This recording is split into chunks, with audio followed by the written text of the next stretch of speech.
Hi hello నేను మీ సాయి పూజ get set హార్మోనియా with Sai. మన లైఫ్లో మనం ఎక్కువగా కాన్ఫిడెంట్గా ఉండాలి అంటే ఏం చేయాలి? సో పబ్లిక్ ముందు కానీ, ఆడియన్స్ ముందు కానీ, ఆర్ఎల్స్ మనం ఏదైనా మన స్టూడెంట్స్ సెమినార్ ఇచ్చేటప్పుడు కానీ కొంతమంది చాలా నర్వస్గా ఫీల్ అయిపోతూ ఉంటారు. సో అటువంటి వాళ్ళకి నేను ఇచ్చే సొల్యూషన్ మిర్రర్ ప్రాక్టీస్ అండి. మిర్రర్ ప్రాక్టీస్ చేయడం వల్ల డెఫినెట్గా మీరు ఆ ఇన్ఫర్మేషన్ అనేది ఇంకా ఎఫెక్టివ్గా చెప్తారు.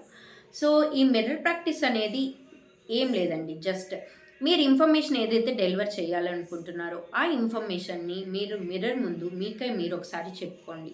సో చెప్పుకోవడం వల్ల మీకు ఆ బాడీ లాంగ్వేజ్ కానీ ఎల్స్ మన వెర్బల్ లాంగ్వేజ్ కానీ ఏమన్నా ఇంప్రూవ్ చేసుకోవాలా, బెటర్గా ఇంకా ఎలాగా ఎఫెక్టివ్గా చెప్పాలి అనేది మీ కరెక్షన్స్ చేసుకుంటారు. మీ ఇన్నర్ కాన్ఫిడెన్స్ అనేది ఇంకా ఎక్కువగా బిల్డ్ అవుతుంది. సో దట్ మీరు ఎప్పుడైనా ఇన్ఫర్మేషన్ ఇచ్చేటప్పుడు ఆ కాన్ఫిడెన్స్ లెవెల్స్ అనేది డబుల్గా అయ్యి మీరు ఇన్ఫర్మేషన్ అనేది ఇంకా ఎఫెక్టివ్గా చెప్పగలరు. సో మీరు డెఫినెట్గా ఇది ట్రై చేయండి. సో రిజల్ట్స్ అనేది మీరే నాకు కమెంట్ సెక్షన్లో చెప్పండి. సో మీరు నా ఛానల్ని లైక్, షేర్ అండ్ సబ్స్క్రైబ్ చేయండి. మరిన్ని వీడియో కోసం నా ఛానల్ని ఫాలో చేయండి. Thank you.